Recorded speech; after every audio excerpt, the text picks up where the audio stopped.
उत्तर प्रदेश के जिला बरेली में पूरे भारत में आज 3 नए कानून लागू किए गए, जो कि भारतीय न्याय संहिता, भारतीय नागरिक सुरक्षा संहिता और भारतीय साक्ष्य अधिनियम है।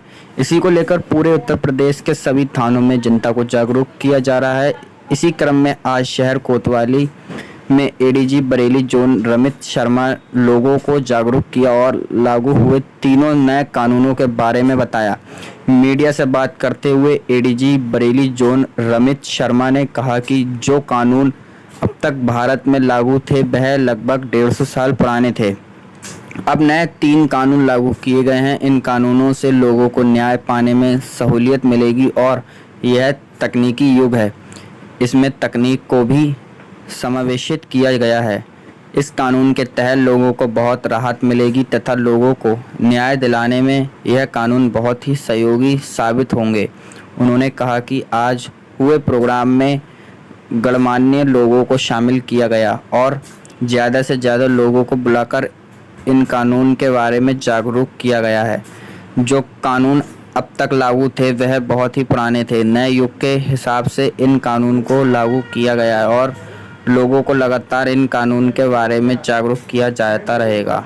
में जो उद्देश्य है वो उद्देश्य यह है कि जो भारतीय संस्कृति है इसको बढ़ावा मिले और आप देखेंगे कि आम नागरिक को न्याय प्रदान करने के लिए इस संहिता का नाम भारतीय न्याय संहिता रखा गया है और भारतीय नागरिक सुरक्षा संहिता इसलिए रखा गया कि भारत के सभी नागरिकों को सुरक्षा हो।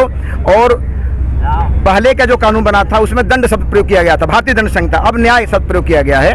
और एक चीज़ और देखेंगे, भारतीयता को बढ़ावा इस तरह से मिल रहा है कि चाहे आप अंग्रेजी में कहें या आप हिंदी में बोलें, आपको भारतीय न्याय संहिता ही बोलना है, आपको भारतीय नागरिक सुरक्षा संहिता ही बोलना है, आपको भारतीय साक्ष्य अधिनियम ही बोलना है। अब आपको ऐसा नहीं है कि भारतीय जगह पर आपको इंडियन शब्द प्रयोग करना है। तो इस तरह से हमारी संसद ने भारतीयता को भी बढ़ावा दिया है। कुछ एफआईआर लिखने में भी कुछ फेरबदल किया गया जैसे? हाँ, अब एफआईआर उस थाने में भी लिखी जा सकती है जहां पर कि अपराध घटित नहीं हुआ है और उसको कहेंगे 0 एफआईआर।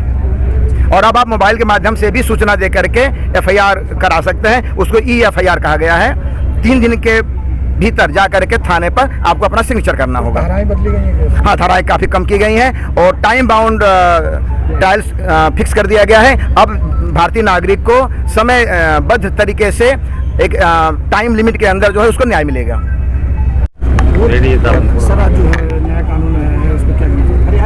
ये जो 3 नए कानून लागू किए गए हैं इसके संबंध में पूरे बरेली जोन में हर एक थाने पे अलग अलग जगह कार्यक्रम आयोजित किए जा रहे हैं और सभी अधिकारी अलग अलग थानों पे गए हैं। इसमें जनता के मानंद लोग, गणमान्य लोगों को उसमें सम्मिलित किया जा रहा है। ज़्यादा से ज़्यादा जनता के लोग उस कार्यक्रम में सम्मिलित हो रहे हैं। इसके बारे में जागरूकता नए कानूनों के संबंध में सभी लोगों को उपलब्ध कराई जा रही है और एक ऐतिहासिक क्षण है जब लगभग 150 साल से अधिक के जो पुराने कानून हैं उनको नए कानूनों के द्वारा रिप्लेस किया जा रहा है। इसमें न्याय पाना और सुलभ होगा लोगों के लिए और टाइम बाउंड मैनर में जो है वो न्याय मिलेगा, जो कि काफ़ी परिवर्तन है। नई टेक्नोलॉजी का समावेश है, नई चीज़ों का समावेश किया गया है नई भारतीय परिस्थितियों के अनुसार। इसका लाभ जनता को ज़रूर मिलेगा। इसी के संबंध में आज ये कार्यक्रम कोतवाली जनपद बरेली में भी किया गया है, जहां सभी गणमान्य नागरिक सम्मिलित हुए हैं और उनको एडी प्रोसिक्यूशन साहब, एडिशनल एसपी साहब के द्वारा इन कानूनों की बारीकियों, नई जानकारियों को उपलब्ध कराया गया है। सभी व्यक्तियों के द्वारा इसे सराहा गया है और इसके संबंध में लीगल अवेयरनेस और लोगों को फैलाई जाएगी। आज के कार्यक्रम के उपरांत आगे भी समय समय पे लीगल अवेयरनेस के कार्यक्रम किए जाएंगे, जिससे जनता को लीगली अवेयर किया जाए और लीगल लिटरेसी भी आगे और बढ़ाई जाए। इस तरह के कार्यक्रम बरेली जोन के विभिन्न जनपदों में आगे भी जारी रहेंगे।